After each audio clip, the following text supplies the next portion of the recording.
Asesmen nasional dalam raport pendidikan.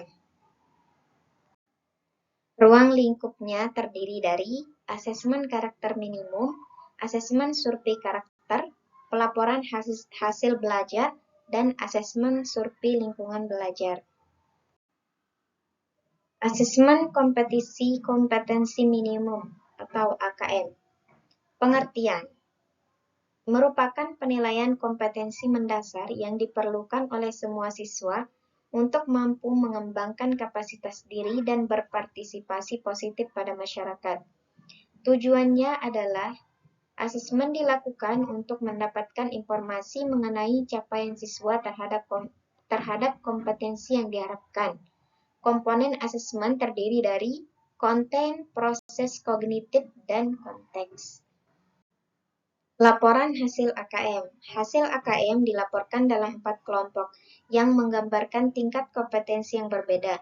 Urutan tingkat kompetensi dari yang paling kurang adalah 1. Perlu intervensi khusus, 2. Dasar, 3. Cakap, 4. Mahir. Pemanfaatan hasil AKM. Hasil AKM dapat dimanfaatkan sebagai yang pertama menguasai konten, kemudian yang kedua menguasai literasi dan numerasi. Asesmen survei karakter.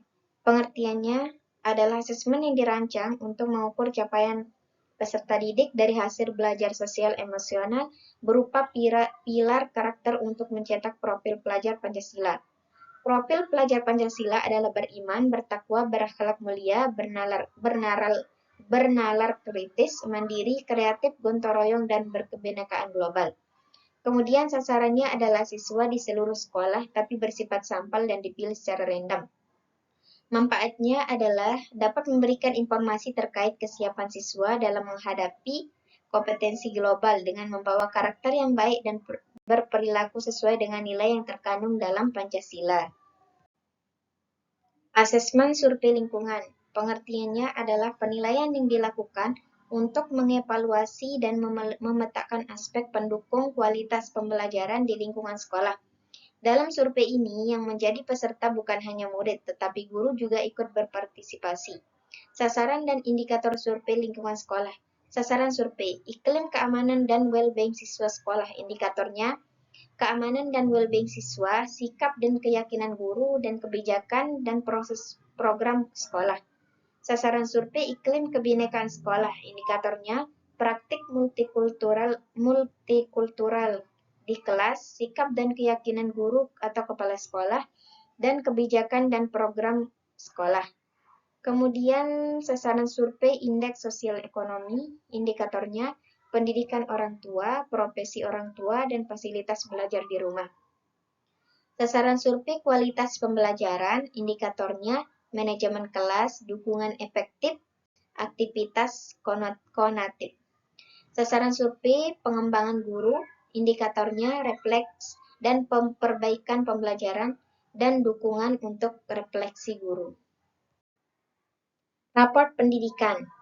Satuan pendidikan perlu melaporkan hasil belajar dalam bentuk raport, sebagaimana diuraikan pada prinsip asesmen di atas.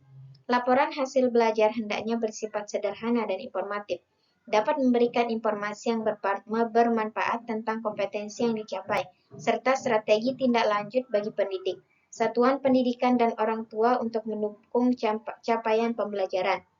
Komponen raport peserta didik atau sederajat minimal memuat informasi mengenai identitas peserta didik, nama satuan pendidikan, kelas, semester, mata pelajaran, nilai, dan deskripsi.